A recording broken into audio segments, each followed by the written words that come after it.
my short experience so far at this Air Force school is the different view of the non-commissioned officer from the Air Force level to the Army level, and you know, for example, anytime there's an Air Force or an Army officer, their command sergeant major is normally right next to them or very close, and I haven't had that same experience yet. And although it's never been outright said, I just feel like there's a different relationship between the non-commissioned officer corps in the Air Force and in the Army. And I was wondering if you've seen that same thing. Yep, absolutely. So in TAC P, where you see the commander, a lot of times you'll see his chief enlisted leader with him. Where you see the DO, the director of operations, you usually see the Tom Case next to him. Now he goes to division level planning meetings, stuff that I'm like, it's boring to me. That's have fun, sir. You know, I'll see you down the road. But here's what I will tell you. I have met in my career many an Army officer who I would gladly follow any day. I have met many an Air Force officer that I would gladly not follow every day. And here's why. When you show up as a second lieutenant, like, hey, congratulations, you're now in charge of a platoon.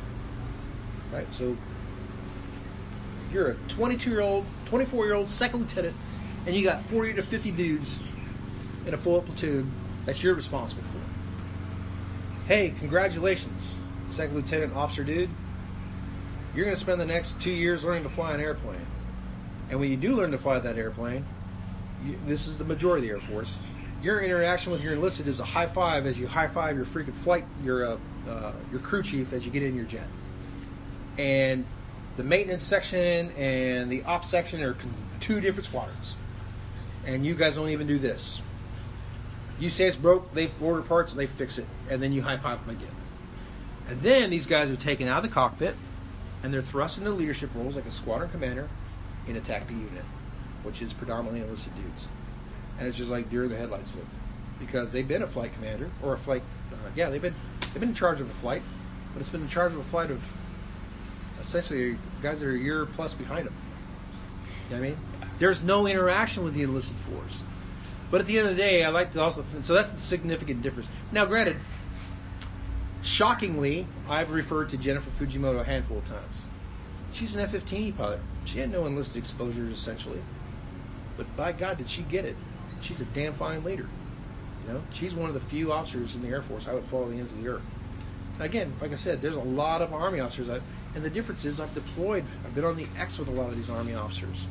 And their basic tenets of leadership, although the universal, it's also different because the Army side has to apply them every day.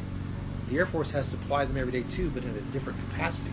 Because I guarantee you, as you grow up through the ranks on the Army side, you're going to treat your captains significantly to treat your D7s in regards to how you, it's basic leadership, right? So if I'm in charge of you two guys and two different personalities, I have to adjust my leadership style in order to influence you, right? The art of leadership, right? To influence you to do what I want you to do. Right. You know what I mean? And I've lived that. I had a freaking guy that worked for me. Man, he's an officer now. He's a 13 Lima. When he's listening, he worked for me on the Ranger side. I could scream at him, curse at him, smoke him. I could do everything in the world I could to this kid, and he would laugh at me. But if I said, "Hey, Ross, will you please do this?" Sure thing, Sergeant. You mean? Whereas I had another guy on the other spectrum. If I screamed and yelled at him, man, he's like, "Oh shit, man, I piss off the boss. I don't want to do that." You know what I mean? So, again, just as long as guys know exactly where they stand with you at the end of every day. You know what I mean? But there is differences, man. I'm sure there's some similarities too, but I don't have any experiences to allude to.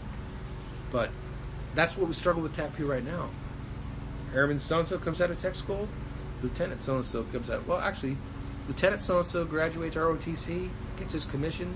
Lieutenant so-and-so, she graduates ROTC or whatever, gets her commission. They're at the same commissioning ceremony, right? So they get their bars tacked on them. They're good to go. This shit goes to a freaking maintenance unit. She's got 100 people working for her, and she's got a master sergeant that works for her too, but he's in her ear every day, right? This guy shows up as a 13 Lima second lieutenant to an ace officer, like, go to Charlie Flight and just hang out. And they're not leading. They're not given the opportunities to lead. They're no better than the A1C coming out of the pipeline, earning because they want to do the same things the enlisted guys do. So what we've done under that construct, I've been in the commander's ear. What we've done, we've taken some of these lieutenants, we've taken them out of the flights, we put them in charge of shops. Okay, whether that's the scheduling shop or department of training. So now they have some outside. I got a lieutenant right now, man. He just got back from Ranger School, Dunn. Sometimes I call him Lieutenant Dunn, but so he's in readiness. So he does all the DERS reporting, all that stuff for our readiness stuff, right? Make sure people got the shots, all that stuff. This dude disappeared for about 4 months. He got recycled once. Was gone for about 4 or 5 months. Made it through Ranger School, comes back, and he's like, I'm like, congratulations, they're readiness ranger, and he's like, oh man, he's like, he's senior, can I talk to you? And these lieutenants will come in my office, they'll talk to me because they know I'm gonna give it to them straight. And he's like, I hate this shop, dude. I just hated it. And I'm like, look, let me tell you something, sir. There's going to come a point in your life when you're going to be a squadron commander. If you decide to stick it out that long, you will be a squadron commander and attack the unit someday. And you're going to look back, you're like, don't lie to me, Lieutenant. I was in DOR one day. I understand exactly how your shop runs. You know what I mean? I'm like, what you're not looking for, you're not looking for the gold lining, man. You're looking for the easy way out because you want to go sing the song, Bitch, I Operate, over and over and over in the shower, dude. It's not your life, man. You know what I mean? That's the struggle these guys have. You know? They come in, that's what they expect. If you look at an STS officer like a STO, their operational capacity is like 18 months. And then they're running programs and they're working staff stuff. You take a TACP guy that's been freaking lied to so much, they think they're going to freaking, like I said, be Delta Donnie fucking running a gun in their whole career. I'm like, dude, stop. Stop. So, again, I rabbit holed a little bit there, but I think NCOs, for the most part, can be interchangeable, but there's some significant cultural boundaries that they would have to overcome. Anybody worth their salt would be able to adapt to that. However, my interaction with the Army has been, for the most part, pretty positive, especially with the Army leadership. Unfortunately, you know, as you well know, the Army's just a really big machine. You know what I mean? It's a big, big machine. Whereas the officer side, they there's good leaders in the officer side of the Air Force, absolutely. But it's not ingrained in them from the get-go in regards to leading the enlisted force. And correct me if I'm wrong, you know, that's just kind of my assumption or my take of watching it. I think you're in a different capacity than some of the guys, some of your classmates. I think the way you've been talking about everything is almost exactly the same as EUD has yeah, been. Exactly. It was almost all enlisted force that after 9/11 started pushing into having officers.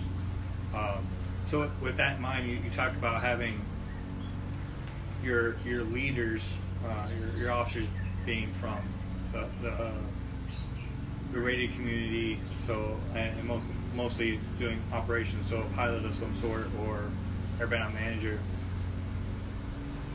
Would it, with not having that background of leading prior, would have been better coming from, say, a supporting unit, so security forces or LRS?